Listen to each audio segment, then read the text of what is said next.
Three, two, one, blast off. And they're off to school, and Ender's already having a rough time of it. Is Graff his friend? Is he not his friend? We really don't know. It seems kind of like bad times with him and his new classmates, too. Man, he's just not buying a break, is he? This and more coming up next. Welcome again to the Doctors Who podcast. My name is Chris. And I'm Chip. I'm Brian. Excellent. Chapter 4, which is called Launch, I believe. Yeah, it is. Launch. We are off. Ender is away from his family. He's heading off to battle school. Oh boy. Which is probably nothing like Hogwarts. Probably like the opposite of Hogwarts. Yeah. Unless every class was taught by Snape. Maybe. We'll see. I don't know. Let's jump in. So this one, again, kind of going back to how quickly Card established his character. So, Graff in the last chapter came to Ender's home and was kind of a nice guy and friendly and recruited him. Now, all of a sudden, he kind of turns the table and he wastes no time in isolating Ender. So there's 19 other kids that are going on this, journey to wherever they're going out into the solar system to, I think they called it the Belt, to battle school.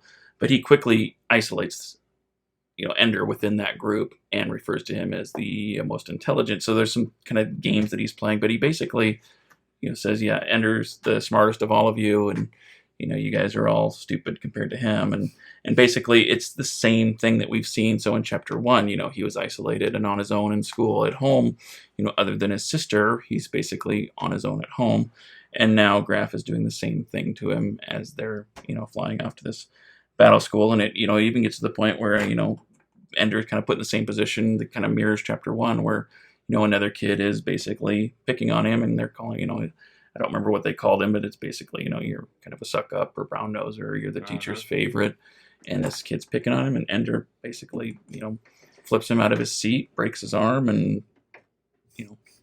there we go. I just can't get over the fact that Ender is a kid without an equal. It seems like he is never really fitting in at school, at home, and now he's not fitting in here. Card does a good job of setting him apart as well by not having him laugh at the other kids' jokes. He's kind of off in his own world.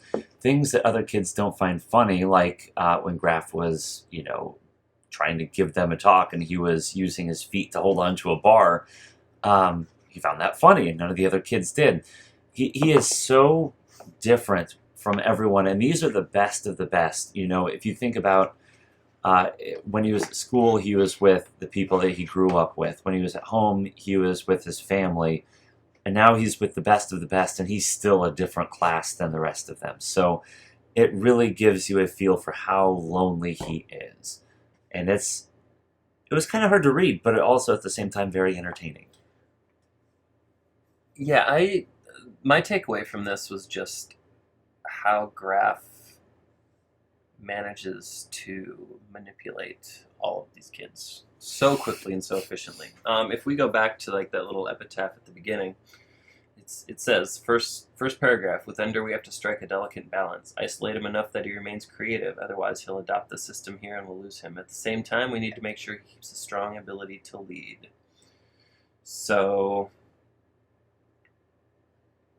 that's what we're seeing in this. So Graff comes in, sits by him, and he's being all friendly and jovial and cheerful and things like that, and then he turns like that, right?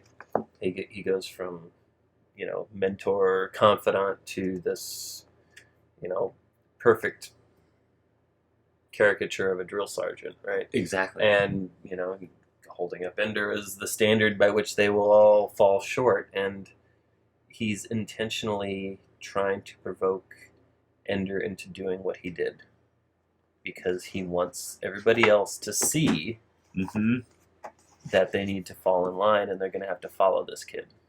That was my takeaway there. It's like, he's setting him up from the beginning. This is who you're going to be reporting to. This is who's going to lead you into battle. Get used to it. So, we'll see. My thought, as I was going through, they said it was like 19 other kids or something Yeah, like that. I'm 19. assuming they're all around the same age.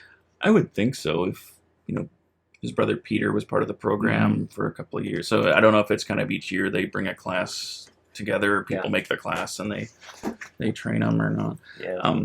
The couple of the things that I liked here. So towards the end of the chapter, Ender basically confronts Graff and says, "Well, I thought you were my friend," and he's like, "I'm not your friend. I'm here to basically turn you into what we think you can be." Right. So the world needs a Napoleon. We need an Alexander, except that Napoleon lost in the end and Alexander flamed out and died young.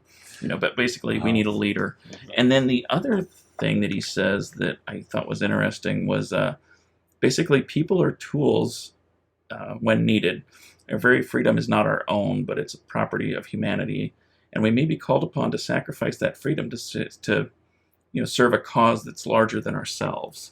Which kind of makes me think of our world today. That it's like, why can't we make this sacrifice or do what we need to do in order to help humanity survive? But it's basically, he's instilling in Ender just how big this is. That I'm not your friend, but this is kind of what's at stake. And then all of a sudden, when Ender leaves, he turns to this other guy named Anderson and says, "Well, I am his friend, but if it's not him, then we're kind of screwed."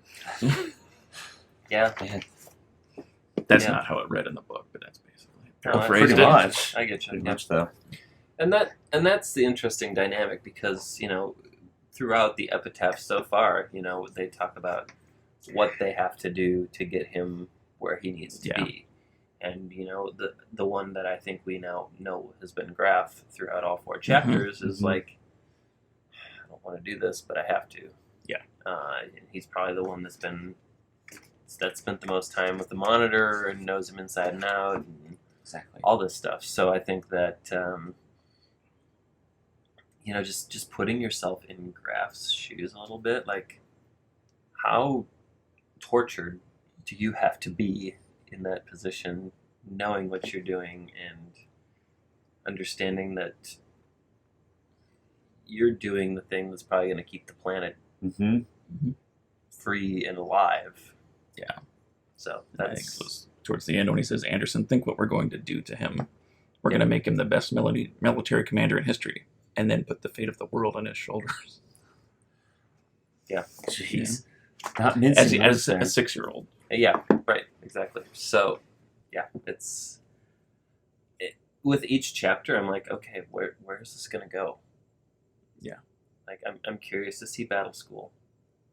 I'm curious to see more about the buggers. And I'm curious to see how the dynamic between Ender and the other kids. Yeah, I'm curious to see how much Graff manipulates that animosity between them.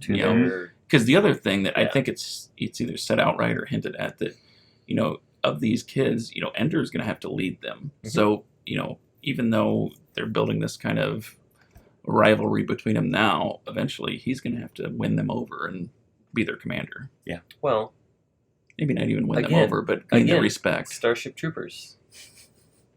I'm going to have to go back and watch that. Like, right, no kidding. Like Rico did that entire thing where he was basically... Was Suave in that too? But like he almost walked out until the bugs attacked Argentina, and then he ended up leading the squad and doing great things. But he had a very hard path getting to that. I'm still seeing the parallels the more we read. Yeah. So again, and I don't know because I thought I remember hearing that the book Starship Troopers is very different than what they did in the movie. And I've never read Heinlein's book. Yeah. But that might be one we should do sometime. Yeah. Just for something different. Yeah. Or maybe I'll just read it on my own. Or maybe you can read it and put a review up on the channel. I could do that. Yeah. In my free time. In your free time. Free time. What is this? Okay. Enough. Next time we will continue with Chapter 5. Please, if you enjoyed this, click the like button. The like button helps us.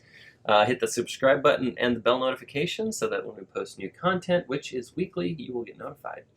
If you have comments, suggestions, things that you liked, didn't like, please enter them below. And until then... Allons-y.